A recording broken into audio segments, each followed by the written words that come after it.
conversation of combating financial crime continues in Kuala Lumpur. This is after the conversation of the anti-corruption event that is happening at Hotel Istana across the street from where I am right now in Shangri-La. The event that I'm attending is, of course, called the 10th Annual International Conference on Financial Crime and Terrorism Financing. Joining me is the organization chairman. I just want to understand a little bit better about the background of the conference. Well, Ibrahim, when we started back 10 years ago, we didn't have a very good compliance conference in Malaysia, and it is, if there is any one that is held, it's very expensive. So we, the Compliance Officers Networking Group, put together a conference with 3 objectives, as I repeated in the during my opening speech. One was to create an affordable compliance conference that's assisting in the effort of capacity building. Then the second is to permeate the role of compliance function, or the understanding of compliance across all other functions within the financial institution. That's the first line of defense, second line of defense, and all that. The third, of course, to put and showcase Malaysia's effort in terms of meeting the international standard on fighting financial crime and terrorism financing. These were 3 key objectives that Kong set together, decided to have this conference, and with the help of Bank Negara, we started the conference.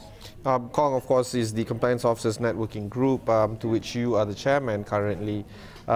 This is also in continuation of the current ongoings that is happening in the country, particularly on the exposés that is being done on 1MDB. As I am made to understand, this conference, Javier Justo from the former officer of Petro Saudi is also coming to give a speech. Does this highlight the greater concern that the country is trying to do in combating financial crime and in ensuring compliance is being met? So one of those things you hear from the new government is that they want to rise in terms of improving the corporate governance and transparency. And that's exactly the theme of the conference. It is meeting the new demands of, from a corporate governance perspective, that we want better transparency, more people involved in reporting, whistleblowing and all that. So I think it's apt that we place this theme together with what's happening around the country. So you can't run away of some of the big investigation that's going on in the country. I think more to come. There'll be more investigation, more exposés done. Andre is one of the guys who's going to speak about his own personal experience dealing with the life of imprisonment that he had, and why, how he worked in Petro Saudi, what led to his arrest and all that. So that will be an interesting session tomorrow. The sideline that we're at right now is, of course, at Hotel Shangri-La. We're attracting a lot of speakers. Javier Justo is one of them.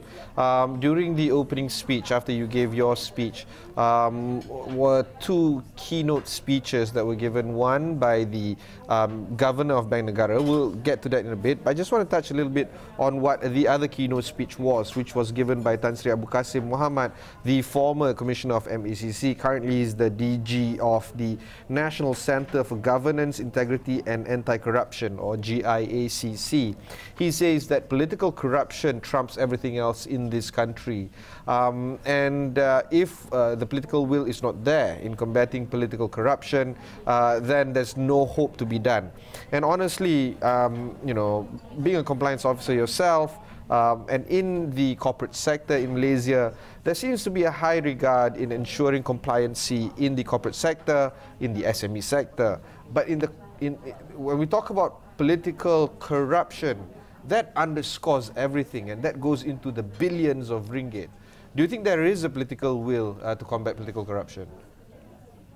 I would answer this in a different way. If you look at all monies that if a political donation is made, and if it is made through a bank, of course compliance officers would have picked up and reported.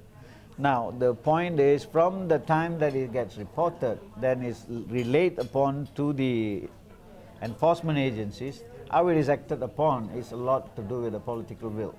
Now, I think in the new Malaysia, we are all hoping that the entire transparency and the governance standards will improve. And all of those political funding, if it is legislated better, then we will get to a better state of the country in Malaysia. Yeah, just to use an example, M-Bank was one of the conduits in the transfer of 2.6 billion ringgit or 700 million US dollars into the account of Datuk Sri Najib Tun Razak. I'm sure there was some alarms that were rung during that transaction. If there were no political will involved, these kind of transactions will continue to happen. Do you think that going forward there will be greater compliance both by the regulators as well as the banks or financial institutions? Okay, not touching on a specific case, but definitely the standard is that we all have to start improving the standards. And I think the central bank has been imposing penalties on the bank to ensure that we all across the financial institutions got to improve their standards. And the governor made comment that there has been great improvement. And if you look at Compliance Officers Networking Group, when we share, discuss the common issues we face, one of the key things is to improve across all of us. What are the standards that we need to put in each of our institutions? Okay, let's touch a little bit on the governor's speech. We were alluding to it earlier. The governor of Bank Negara, Datuk Shamsiah Muhammad Yunus, dropped somewhat of a bombshell where she stated that moving forward, beginning 1st January 2019, any transactions from any banks or any financial institutions more than 25,000 ringgit has to be reported to Bank Negara. This is lowering down the bracket from the 50,000 ringgit currently. And the announcement was made to a room full of gasp and shock. Was that the kind of expectations of expression, do you think? I think, to be frank, I think Bank Negara has been engaging some of the bigger institutions to actually tell all of us that's what's the challenges. They wanted to gauge the market's perception in terms of lowering the standard. I think they have given enough notice to some of the big players. But still the room was a bit shocked. Yeah, so this is the junior personnel. Most of them probably didn't know that this ruling is coming. And definitely we didn't know when exactly they're going to implement. So they didn't expect the announcement today, I guess. But for those bigger banks where there has been engagement by Bank Negara, there has been some, sign of the changes coming. So, of course, lowering from 50 to 25 will add on slightly more work in terms of getting the details.